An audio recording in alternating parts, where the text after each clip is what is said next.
Est-ce que cela te dit de savoir ce qui t'attend si tu viens me rencontrer lors de la prochaine certification Feng Shui? Si oui, alors reste à l'écoute.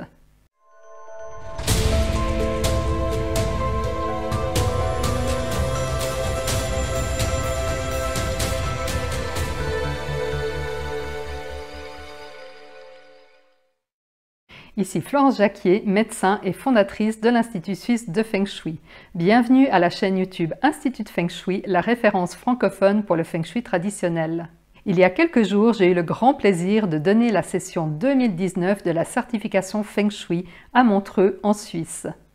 Je me suis dit que je voulais profiter de cette occasion pour te montrer ce que vivent les étudiants lors de ces 3 journées extraordinaires et ce que tu vivras si toi aussi tu passes la certification. Je vais aussi te montrer quelques photos de ce lieu au Feng Shui exceptionnel.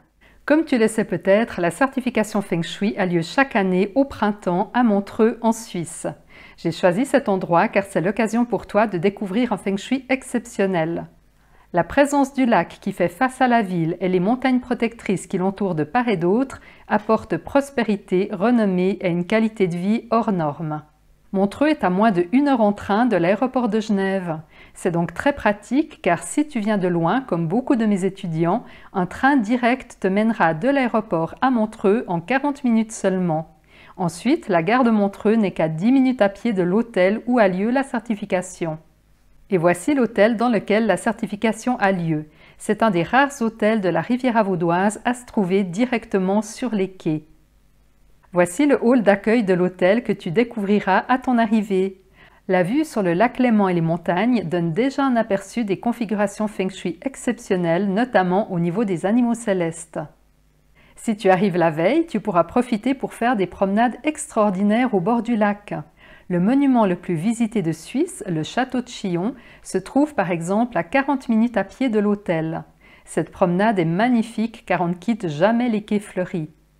Voilà, ça c'est pour les loisirs, mais maintenant il y a tout de même du travail qui t'attend. Lors de la première journée, soit le vendredi, le programme comprend la révision d'un test de préparation envoyé 3 semaines auparavant. En effet, si un jour tu désires passer la certification, tu recevras un test de préparation.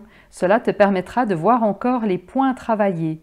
Cette première journée du vendredi sert donc notamment à répondre aux dernières questions pour lesquelles tu n'as pas encore eu de réponse ou qui nécessitent d'être clarifiées. Durant cette journée de vendredi, tu apprendras également comment prendre la mesure d'une piscine pour définir l'énergie qu'elle apporte.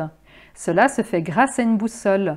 Une simple boussole suffit, mais peut-être que tu auras déjà une boussole professionnelle, un Lopan, lors de la certification. Je te donne d'ailleurs les références pour un modèle avec un excellent rapport qualité-prix lorsque tu commences ta formation. Cette journée est donc l'occasion pour moi de te montrer comment se tient un Lopan et comment il se lit. Sur cette image, une des étudiantes tient un de mes Lopan de Grand Maître Yap Cheng Hai que je mets à disposition lors de la certification si tu n'as pas encore ton Lopan. Après avoir travaillé durant une matinée intense, voici une petite pause bienvenue pour le repas de midi. Tu vois ici la carte de menu qui nous a été spécialement proposée pour cette session 2019. Même si les plats sont excellents, je ne prends personnellement pas d'entrée ni de dessert afin de rester en pleine forme pour l'après-midi. Durant l'après-midi, je réponds encore aux dernières questions et nous poursuivons notre pratique, comme ici par exemple avec l'enseignement de la mesure des montagnes qui se trouve face au lac. Tu apprendras comment tenir ta boussole lors d'une telle mesure et comment interpréter cette mesure au niveau des effets que cette montagne apporte sur la personne qui vivrait face à ce type de paysage. Ce sera aussi l'occasion pour toi de découvrir ce qu'est la loi de Pareto et comment l'utiliser concrètement dans le cadre du Feng Shui traditionnel. La journée du samedi débute à 8h30 avec l'examen écrit. La concentration est maximale. L'après-midi est consacré au Feng Shui de l'entreprise qui a ses propres règles. Tu apprendras, grâce à un cas concret qui sert de fil conducteur, toutes les étapes pour analyser une entreprise, que ce soit un petit commerce ou une multinationale. Après encore quelques enseignements tels que le calcul des étoiles mensuelles, le calcul des dates pour les rénovations ou par exemple une application du Swan Kong Dagua en Feng Shui, la journée se termine. Pour la soirée du samedi, tu pourras par exemple aller te promener dans le magnifique jardin de l'impératrice Sissi qui se trouve à quelques minutes seulement de l'hôtel. Sissi avait en effet coutume de séjourner de longues périodes en Suisse, dans l'hôtel de la résidence des Alpes qui se trouve à côté de ce très beau parc. On dit d'ailleurs de Sissi qu'elle est à Montreux ce que Brigitte Bardot a été à Saint-Tropez. Et nous voici déjà arrivés au dimanche, dernière journée de cette certification. Après la correction de l'examen de la veille en début de matinée, la journée est entièrement dédiée à la pratique. Ici, tu étudieras l'impact de cette eau sur les habitations voisines. Ici, l'analyse d'un petit local qui est à louer depuis de nombreuses années et qui ne trouve pas preneur. Tu découvriras peu à peu le nombre important de châchis, autrement dit d'énergie néfaste, qui frappent ce local et expliquent son état de dégradation. Puis nous nous rendrons à mon appartement situé à 20 minutes à pied par la promenade sur les quais. Nous passons devant l'ancienne résidence de Freddie Mercury qui se situe à proximité de mon logement. Mais que font les étudiants avec leur boussole? Ils apprennent une technique pour mesurer la direction d'une façade à distance. Je t'enseignerai bien sûr aussi cette technique bien pratique. Voici la façade de l'immeuble dans lequel se trouve mon appartement. Comme tu le vois sur la photo de gauche, je veille à ce que chaque étudiant ait bien assimilé la technique de mesure et tienne correctement sa boussole. Je m'assurerai donc personnellement que tu as toi aussi bien assimilé la manière de prendre une mesure avec ta boussole, qu'il s'agisse d'une simple boussole ou d'un Lopan. Avant de terminer cette dernière journée, nous revenons en salle et tu découvriras ce que mon appartement des quais m'apportera à partir de 2024, puisque je n'y emménagerai pas avant cette date, ce qui représente la période 9.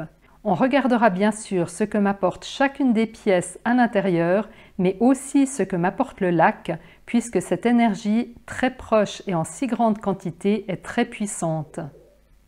Ce sera donc l'occasion pour toi de revoir la technique de construction d'une grille d'étoiles volantes de période 9 et comment analyser les étoiles de période 9.